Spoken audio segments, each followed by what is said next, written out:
I first made my millions of dollars. The first time I ever became a millionaire was with Webcam Studio. Oh, really? I didn't know that. Yeah, this is how I first ever made money. I mean, I was a kickboxing world champion, but kickboxing's not boxing, right? Yeah. So I'd make like $100,000 a fight. You fight 2 or 3 times a year. You pay 20% to your manager. You pay taxes, but you're not rich. So you get like 30 to 40% of the money. Yeah. And I didn't consider myself rich, like 30, 40 grand chunks, twice a year, maybe 3 times a year, living in London. London rents, need a car. You're trying, you're not rich in any way. And that's actually the reason I retired, because I woke up one day and I thought, I'm giving 6 hours a day of absolute focus and energy to this. And I believe I'm smart enough that if I put that much tenacity into something else, I can be a multimillionaire. I truly believed that. I was like, I've realized now I've reached the pinnacle of kickboxing. My choice is either to change over to MMA, which I was offered to do earlier in my career, but at the time, the kickboxing contract paid more money. I had to pay the bills, so I went with kickboxing. Change over to MMA, learn to wrestle, change over to UFC, blah, blah, blah. But this is also like 7, 8 years ago where even the UFC didn't pay the money it pays now. But the UFC still doesn't pay that much money from what I understand. No, if you're like top 5 or champion, yeah. But most of the dudes you're going to see there in the prelims, they're getting 10 grand a fight, 9 grand a fight. It's nothing, right? So it'd be like starting my career all over again. And at the age of 28, I thought, I don't have the gumption to start again. I've been through hell for this. I've broken my hand 8 times. My ribs have been broken. I don't want to do this all over again. So what do you do when you realize that, hey, maybe I don't want to keep fighting? I decided to get rich. What does that mean to you? When you're sitting there, you're getting, $30,000, $40,000 kind of net on a per fight basis. Is rich to you like, hey, I want a couple $100,000, $1 million, $20 million, $1 billion? I wanted 30 or 40,000 every month. 30 or 40,000 every month. So about $500,000 a year, give or take. Okay. I thought if I had that much money, I could do whatever I wanted. Okay. That's what I decided I wanted to do. So what's step one that you do? So step one is, maybe that's how we ended up here together, my friend. Step one is, I decided to be very logical about it. Chess player, right? So it's like, I want money. What is money? How do banks work? How does credit work? What's fractional reserve banking? All these things we now know to be the biggest cons of the century, right? So I'm sitting there researching money for days and days and days. And then I get more mad because I'm like, whoa, money's trash and I don't have any. Now I'm really annoyed, right? I thought like everyone else did that, everyone puts their money in the bank and the bank takes some of other people's money and lends it out. I didn't know they invented it from the sky. I still at that point thought money was linked to gold. I didn't know nothing. So I'm learning all this stuff and I'm getting really angry. I'm like, now this is really annoying me. So anyway, I had a piece of paper there and I'm in my research phase and it start writing down some dude on YouTube. I don't know who he was, some dork. He was a pro gold guy. This is before, maybe Bitcoin was probably around then, but like early. He was a pro gold guy saying buy gold, buy gold, buy gold. And he was saying the difference between an asset, a liability, et cetera, et cetera. So I started trying to write down what I had. I was like, I have an apartment, I have a BMW. I'm in good shape, but I already use that for fighting. What can I do? I can play chess. I'm just writing down the things I have and what I'm good at. And then I kind of realized, I was like, I've got like 8 girlfriends. But because I was traveling the world, and if you win, you get a ring girl. It's kind of like she's banging the winner, right? You win a world title, you get to choose the ring girl you want. It's pretty easy, right? So I had a girlfriend in Slovakia, I had a girlfriend in France, I had a girlfriend in England, all these girlfriends. Do they know about each other? No. Okay. But they find out pretty soon. So I had all these girlfriends, so I'm like, maybe I could open a strip club and like be a pimp, and, be a gangster about it, And then that opening strip club that's literally the first thing you thought about was open a strip club? Well, I thought I have these beautiful girls. How can this is before like Twitch existed. So I was like, what can I do with these hot girls? I was like, it's just an asset, right? There's these girls and a lot of them were messaging me.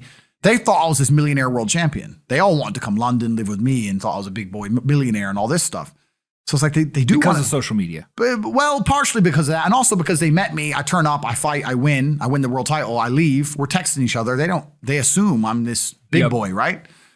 So I'm kind of like, what am I going to do? What am I going to do? I thought, man, I investigated strip clubs, way too much money. But this asset class of beautiful women was kind of on my mind for a few days. And then by absolute coincidence, I stumbled upon somewhere on the internet. I was on one of those websites where you used to download like free games and bullshit from. And in the corner somewhere it said, hot girls want to talk to you now or something. I said, hot girls. So I clicked on that, not because I was interested, but because I thought I have hot girls. And it was one of those webcam websites. And I was like, so these girls sit here and talk to dudes for money. So I'm going to get my girls to and they're naked. They're just talking. How does it work? It's 50-50. I mean, it depends on the girl, depends what she wants to do. But the majority of the job is not based around being naked. The majority of the job is based around being entertaining and being easy to talk to. And the guys who are talking to you need to find you, that you need to remember their name, remember their dog's name. You have to be smart. You can't just be a girl and be a bimbo and be naked and make money. You have to be really smart, charming, interesting, happy all the time, positive. Mm-hmm. And I thought, I'm going to try this. So I messaged all 5 of my girlfriends, told them I had a job for them, explained to them what I was going to do. I was going to launch this company. 4 of them agreed. All 4 flew in, sat around the same table. They were all like, who's she, who's she, who's she? I'm like, well, you're all my girlfriends. 2 more left. And then 2 stayed. And that was the beginning of my little attempt at a webcam empire. And I put the girls there. And my role in it all was I did all the tech side of stuff, which is the first thing, of course. And then also, and I get called a pimp a lot. But and the reason I use the term is because I don't see it as a negative term. I see it as positively inspirational and motivating person. I'd motivate the girls. I'd make sure they did their job properly. If they had a bad day online, I'd come up with a good excuse for them. Oh, it's been a football game. It's been really busy. Don't worry. You're so beautiful. Don't be upset. You did better than her. You did the best today. I keep everything organized, put the schedules together, all that kind of stuff. And is it hard? It's hard because women have to want to work for you.